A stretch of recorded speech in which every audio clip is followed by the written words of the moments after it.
My name is Jimmy. What's up, you guys? Jimmy here, back at you with another review for Fear the Walking Dead. And this is the second episode titled So Close, Yet So Far. And first off, what I'd like to say about this episode, that it was a definite step up from the pilot, which you could say that was honestly slow, even though it had its own reasons of being that. But like I said, definite step up, put up to the next level. I mean, one is that the story was more interesting. I mean, I was more intrigued from start to finish. And last week I was like half impatiently waiting, like, is it over? But definite step up. This episode definitely brought in the fear throughout the episode. You know, telling people what's happening, you know, thinking it's a sickness. We all know what's truly happening. So, more fear than what we got last week, which was just a tiny bit at the very end. You know, and with that, it kind of shows why it's so bad in any type of apocalypse being in a big city where, you know, you see a whole bunch of people trying to get out of the city, therefore making a traffic jam, and also people looting. And, you know, I saw a couple people try to flip a vehicle, and who knows what other dangerous people would be out there trying to do whatever the hell it is they're trying to do. So it's definitely bad with the huge population of that. But this episode, I was more interested in just about all the characters, except for Alyssa. Because, I mean, she doesn't really know what's exactly happening, just what they are saying. So, I guess I can't blame her, but she's not on the top of the list on characters I like and not like. So she's at the bottom for right now. But the characters of the main ones that I liked the most was Travis, Madison, and Nick. It seems like they are the top of the main characters so far. But I was definitely most interested in those three.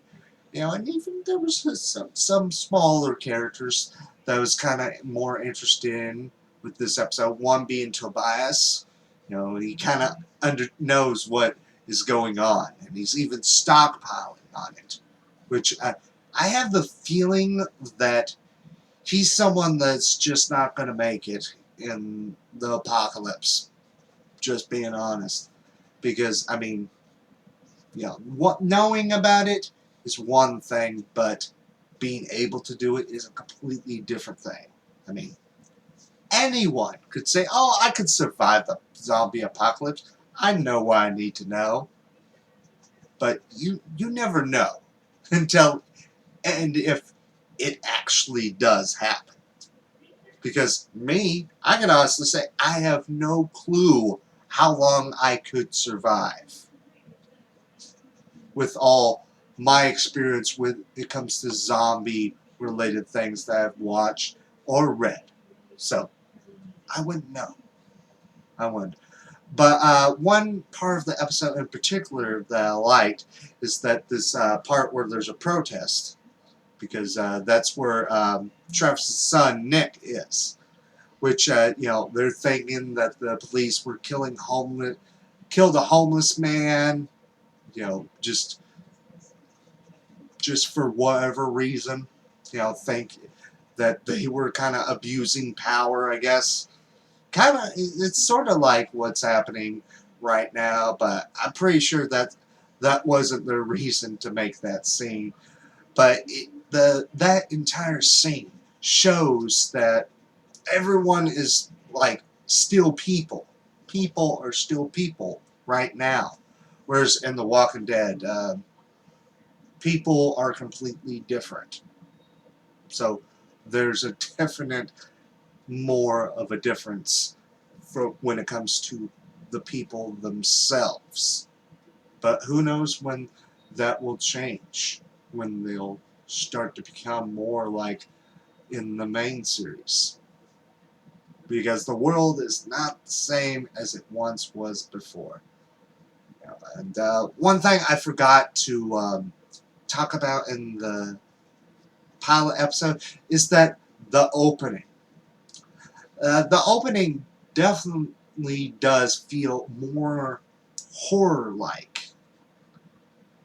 That definite horror feel. Which, I like it because it's called Fear the Walking Dead. Because there's a lot of fear in it. But, like I said before, I would love to, in the future, to see Easter eggs. They don't have to be references. They could be Easter eggs that kind of resemble a character or whatever. And it could, like I said before, it could be from the other show. It could be from the comics. Heck, it could be from the Telltale game, which I'm currently playing Season 1 again. Because I never played it on my PS4, just on my PS3. That if you have not played it, that game is a definite pickup because at the end, oh my gosh, I was so close to crying. But let me know your thoughts about the episode down in the comment section below, and also be on my check out my other reviews, which there's the mid-season finale of Teen Wolf, and my Power Rangers reviews are back. So I'll be seeing you for another Fear the Walking Dead in 2 weeks, which kind of sucks considering how much better it gotten in this episode. So I'll probably get a little bit of impatience from it, but I'll still have the game to bide my time. So let me know your thoughts, and as always, my name is Jimmy, and until next time, bye.